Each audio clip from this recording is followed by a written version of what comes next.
This game, thumbs up for both Maryland and Michigan. Coming into this game, people, including myself, didn't give Maryland much of a shot to really compete with Michigan in this game, and boy, did they compete.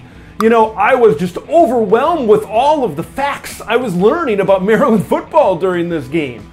You know, do they have a balanced offense? Is this defense? Is this actually a decent defense?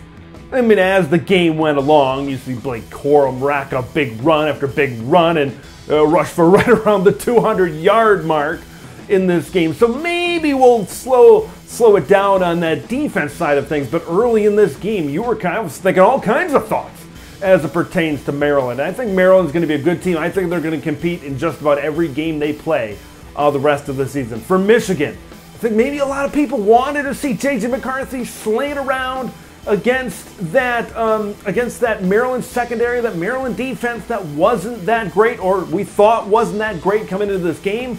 But what I take away from the University of Michigan for this game, and why I give them a thumbs up, is this is a good Maryland team. You want to be tested. You have played, let's call it for what it is.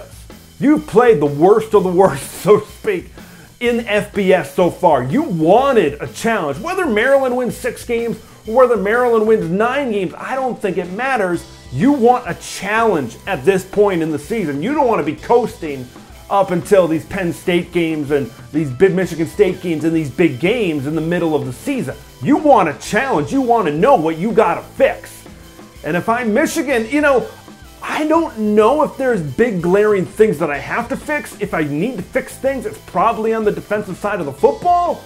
On offense, this is a really balanced team, right? Some days they're going to run the ball. Some days they're going to throw the ball. Some days they're going to do 200 each, kind of like it was today, right?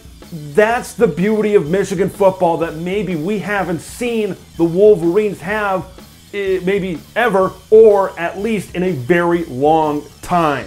I think PJ Fleck says it a lot. He's like, you know, we're not a running team. We're not a passing team. We got to do what we got to do on a certain day to win the game.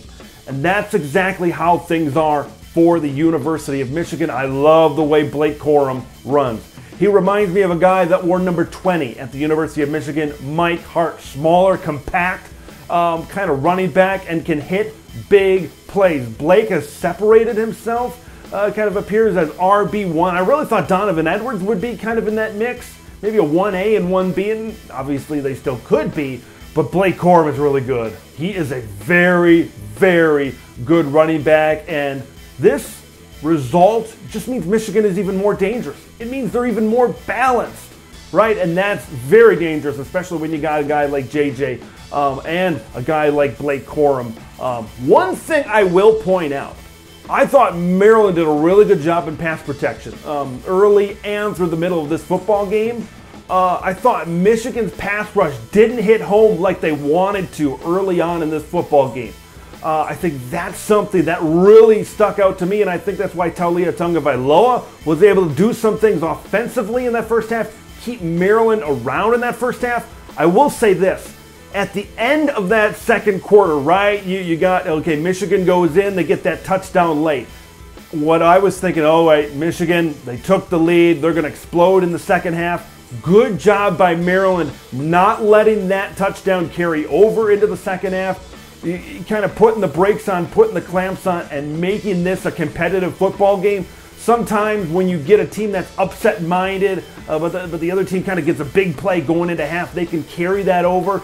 That's something I can take away if I'm Mike Locksley, right? There were times in this football game where Michigan was pulling away, they came right back. They're pulling away, Maryland came right back and made it a one-possession game. Even late in this football game, when Maryland was able to come back. You got to take some positives away right now. Maryland, still, Taulia Tagovailoa has a turnover problem in big games, especially late in this game when Maryland had a shot, he turns it over, okay? That's something that they have to fix.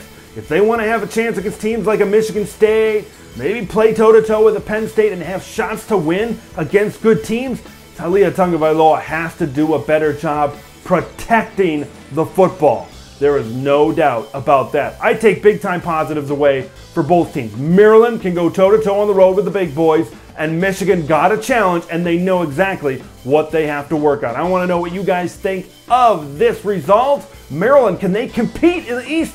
And Michigan, how do you feel about them after this one-possession game against the Terps? Leave your thoughts, comments below. Make sure you subscribe to Big Ten Ted. I'm Big Ten Ted. We will see you in the next one.